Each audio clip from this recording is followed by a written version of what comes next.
Hello students, I'm Teacher Julissa and I will be your instructor for this afternoon. Now let's do first an opening prayer. May I request the president of this class to lead us the prayer? Amen. Okay, thank you Mr. President. How are you students? How's your day so far? Alright. So, are you all excited what we are going to learn today? That's absolutely great. Let's take a look first if everyone is here. Say present if I call your name. Before we start a new topic, let's do first a recap. Can anyone tell me what we have discussed last meeting? Yes, Miss Gigi? Very good. Thank you. Now, before we proceed, let's do first a short activity. This activity is called word puzzle. Find the hidden word of the word puzzle. I will give you 20 minutes to answer this activity. The time starts now. Okay, time's up. Who wants to answer first? Yes, Miss Ellen? Okay, very good. Next, who wants to answer? Yes, Lisa? Okay, very good. Thank you. Okay, now let's proceed to our next topic. And our topic for today is all about basic electronic theory and its basic components. What is basic electronic circuit theory?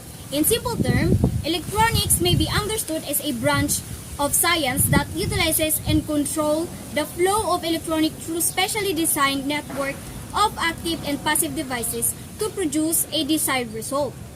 These networks are basically an interconnection of selected electronic components and constitute an electronic circuit. The electronic components involved are fundamental, classified as active, passive components. Next is diode.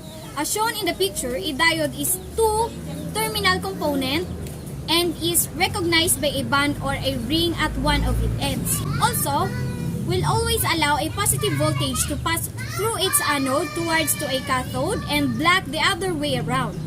Due to these particular characteristics, diodes are also used a rectifier to convert AC to DC. Next is LED. LEDs are quite similar to a normal diodes as explained above. But since LEDs are able to emit light in the process, are specially used as indicators and in other forms of lighting purposes. Next is transistors. We all are quite familiar to this versatile member of the electronic family. Transistors are basically used to amplify small electrical signals and also for switching purposes.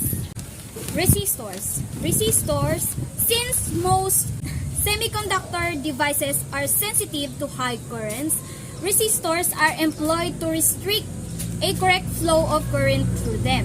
The values of these resistors are dimensioned by calculating them using various formulas.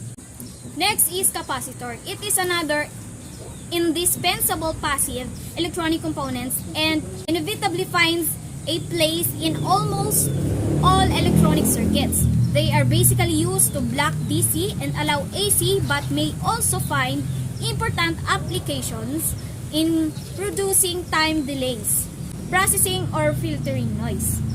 Okay, do you have any questions? Okay, let's move on to our activity.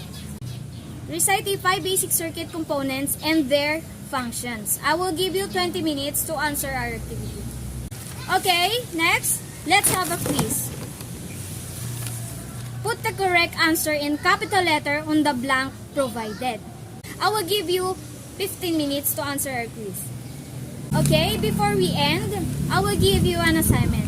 Bring the following materials for the group activity tomorrow. Okay, class dismissed.